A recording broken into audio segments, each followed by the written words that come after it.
Shalom. I'd like to start this lesson by saying Ka Hala Yahweh, Bahashem Yahweh Shai, Bahashem Rakha Kadash. Double honors to the apostles of Great Millstone and to the hopeful elect, pushing his word in truth and sincerity across the four corners of the earth. This lesson is going to be titled Good and Evil, right? Because a lot of these Bible-thumping Christians, say that the Most High, Yahweh Bashem, Yahweh Shai, but Yahweh, doesn't have control over good and evil. Satan's just some guy that's running amok amongst the people on the planet.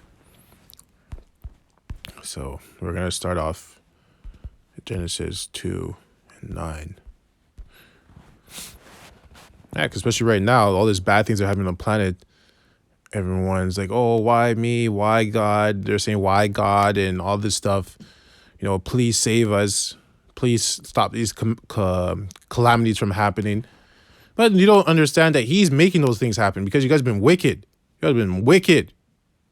Wicked. And now all of a sudden, now you're saying, Yahweh, please help me. We've been telling you to change your ways. You don't want to listen. Only when bad things happen, that's when that's when you know who the Most High is. That's when you start calling and looking for the Most High, when bad things start to happen. How about when the good things are happening for you? You didn't call for the Most High. Right? You didn't decide to change your ways, stop eating pork, stop eating shrimp,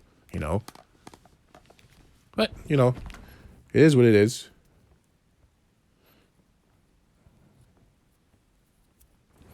Right? So Genesis 2:9, and out of the ground made the Lord Yahweh power, right, to grow every tree that is pleasant to the sight and good for food, the tree of life also in the midst of the garden, and the tree of knowledge of good and evil. Right? So the Most High controls this. It's in his garden. He made it grow there. Right? Now, the tree of life and good and evil is knowledge, right? It's not an actual tree, but you have to understand that. I'll read it again. And out of the ground made the Lord Yahweh power to grow every tree that is pleasant to the sight, right? And good for food, the tree of life also in the midst of the garden, and the tree of knowledge of good and evil. So, remember, Eden is the planet, right? Eden is Earth. The Garden of Eden, right, is it's in the Middle East. There's an actual area called the Garden of Eden, right? But Eden is the actual planet Earth. So you understand. So Most High put this knowledge there of the tree of good and evil. So that's his tree, his knowledge that he put and created. So it came from him. So he owns it. Okay? As long as you're with me so far. Right? It doesn't say Satan grew a tree in the midst of the garden and watered it and grew it to life. No, it doesn't say that Satan grew the tree of evil and grew it to life. No, it says the tree, Lord Yahweh, right here, I'll read it again.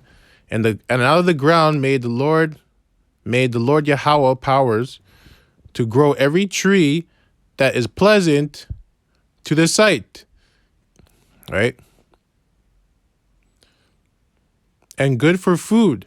So the trees are actually good for food for eating, right? And the trees also refers to the people of the planet, right?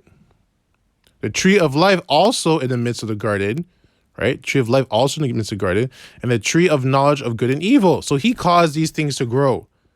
He caused all of it. Now the powers, when we go further, it was Yahweh Shai and the angels, which are the elect. They're the ones that actually were doing all this stuff, right? That's what it says. If you read it properly, it says Lord in capitals. It's Yahweh's powers, because God means Alahayim. So Yom means plural, right? Alahaya is, if I pronounce it right, is power, and then the Yom is plural. So it's Yahweh's powers. So it's Yahweh Shai and the angels, but they took the blueprint, the order from Yahweh. So it belonged to Yahweh anyways, right? Anything, right? Because they're taking orders for him. He's the commander. But you understand, he created it. Okay, it wasn't Satan that created, like, had his own tree and he watered it. You know, Yahweh created all of it. So let's go to Josh 25 and 50. Oh, slack it, 23 and 15.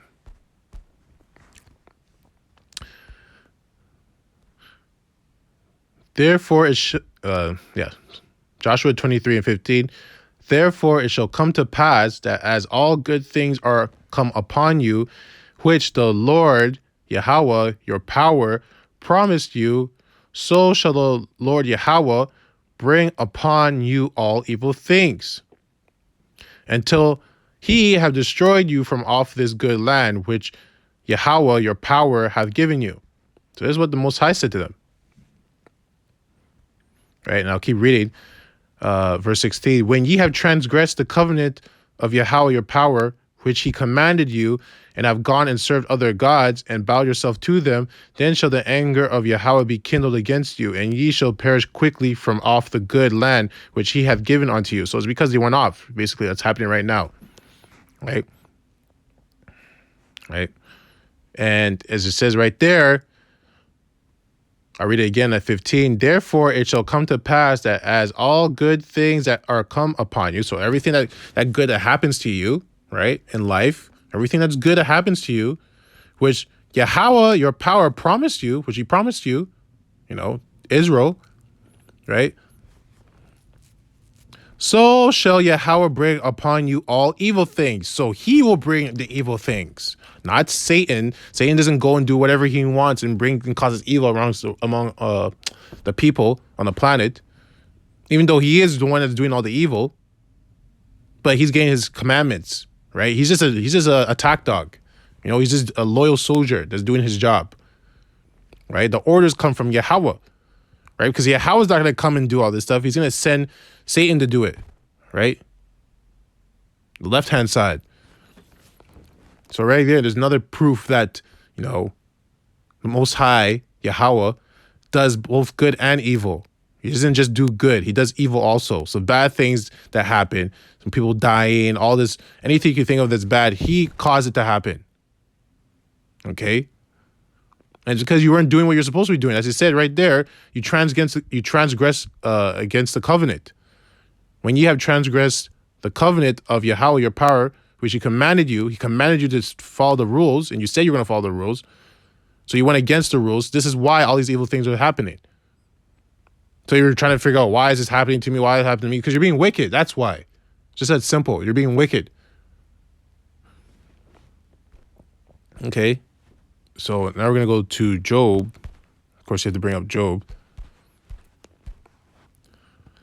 Job 2 and 10. I'm not going to read the whole thing, because if you read the story of Job, you should know what happens.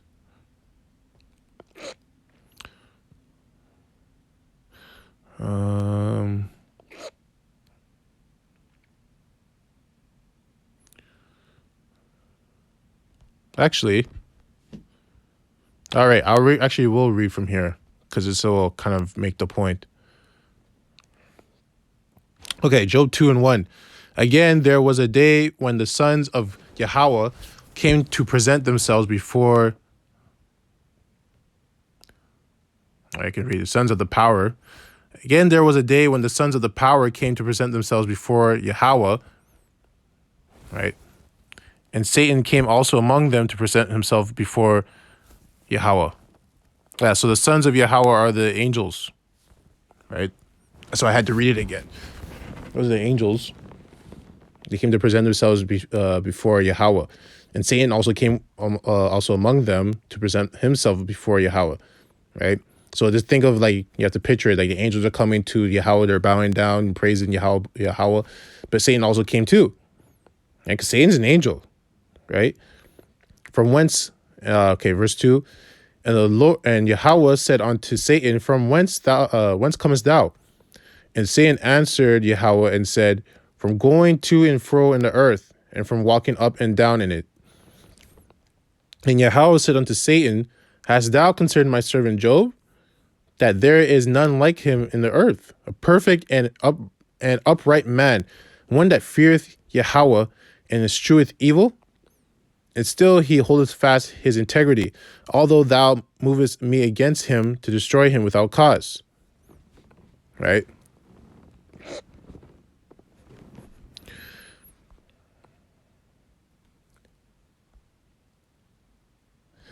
And Satan answered Yahweh and said, Skin for skin, yea, all that a man hath will he give for his life.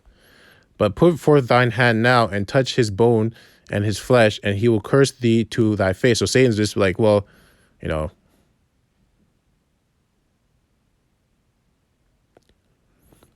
like he's saying like, yeah, okay, but you know, the things that people have, like a man will have, he'll give his life up for it.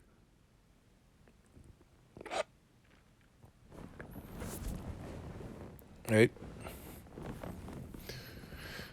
But he's like, okay, so put your hand down. That's what he's saying. But put forth thine hand now, and touch his bone and his flesh, and he will curse thee to thy face. Right? So he's saying if you know, put your hand on him, right, and attack his bone, his flesh, basically attack his body, and he will curse you. He'll curse you out. And Yahweh said unto Satan, behold, he is in thine hand, but save his life. So now you say, no, he's in your hands, but you just can't kill him.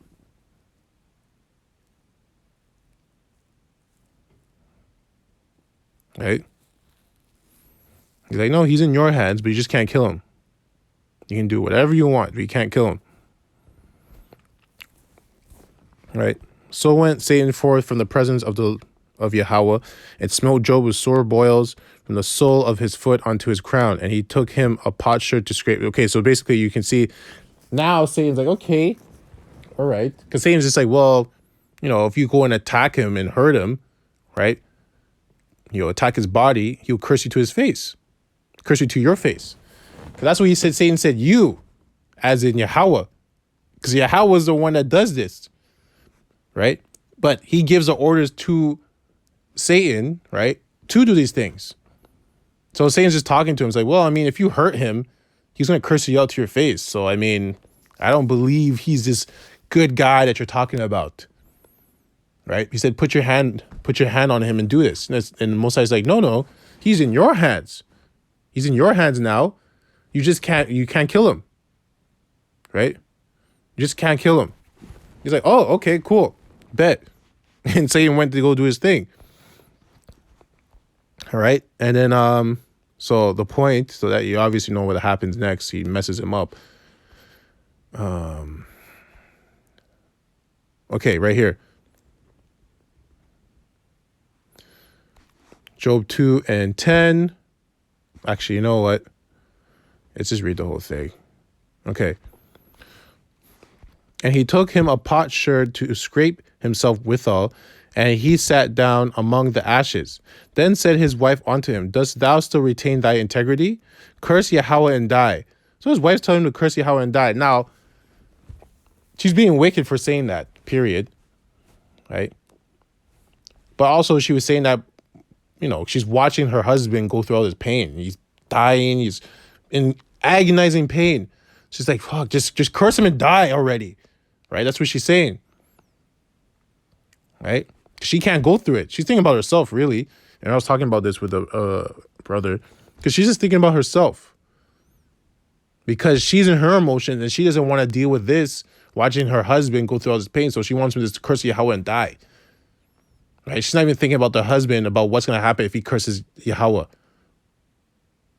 Right? You're not even thinking about the fact that he's going against the Father. He's going against the covenant. Cursing out the Most High. Right? So that's a whole another conversation about the woman. Verse 10, but he said unto her, thou speakest as one of the foolish women speaketh. What? Shall we receive good at the hand of Yahweh, and shall we not receive evil? And all this did not Job sin with his lips. So Job's saying like, well, we receive good and not receive evil from the Most High, from Yahweh, right? You get good and evil because he controls both. That's the point. And Most High was having fun with Satan. Just like, You know, Satan's just like, well, hey man, if hurt his flesh, hurt his bones, I'm pretty sure he'll curse you out. If you put your hand down off of him. When he said hands, like his shadow of protection on him, right? Because he has his hand on Job. That's why Job is living good. And then Most High, gives his rebuttal or his response. He's like, no. He's in your hands now. You just don't kill him. Like, oh, Most High has humor. Okay, so we're gonna go to Job 30 and 20.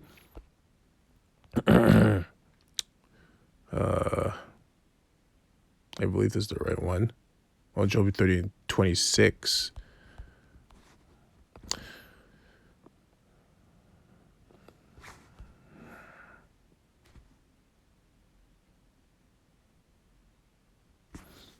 So the Most High can do this to you also. Job 30 and 26. When I looked for good, then evil came onto me. And when I waited for light, there came darkness. Right? So when these things happen, people are going through it, going through a rough patch. You're looking for the good, and then evil came onto you. And when I waited for light, there came darkness. Like just everywhere you turn, bad things happening. Right? You're saying, woe is me, woe is me, woe is me. Guys, the Most High that did that. Everybody's been in a dark patch or a hard patch. I don't know what the actual term for it is. Rough patch. There you go. In their life. And everywhere they turned, it just seemed like everything just went bad every single time. Right? It's because the Most High did it. Now, why he did it, you have to think about that. It could be something you're paying for in your past life. It could be it's time for you to get out of this. Maybe you're in the wrong doctrine, following those gods, right? Or he's just breaking you down before he builds you back up, Or it could be all three at once, right? But the point is the Most High controls that, right? He controls it. Go to Daniel. And even right now, like everyone's like, planners like, oh my gosh, this is crazy. Why is this happening? People are dying. Riots are happening. You understand, Most High is making all this happen. He's making all of it. Because you guys have been wicked. Place needs to go. It's just wicked. Most High doesn't like evil. He's all about righteousness. He doesn't like evil. But that's how balanced he is. He understands there is a purpose for evil also. Right? Because he's not emotional. He's a power. He's not emotional in his emotions. Oh, I don't want to do evil to this person. No. Evil, what needs to be done will happen. Right? Daniel 4 and 17 is my point. Oh, sorry, Daniel 4 and 17. This matter is by the decree of the watchers and the demand by the word of the holy ones, to the intent that the living may know that the Most High Yahweh ruleth in the kingdom of men, and giveth it to whomsoever he will, and setteth up over it the bases of men. So Yahweh rules here, okay? He rules. So the point is that Satan doesn't do whatever he wants. The Most High rules here. So he controls what happens, whether good or evil, as you just seen in Job.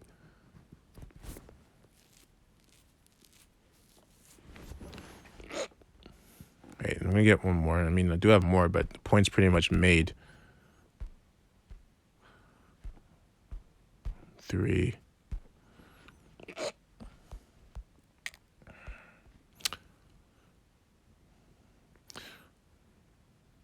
Yahweh hath prepared his throne in the heavens, and his kingdom ruleth over all.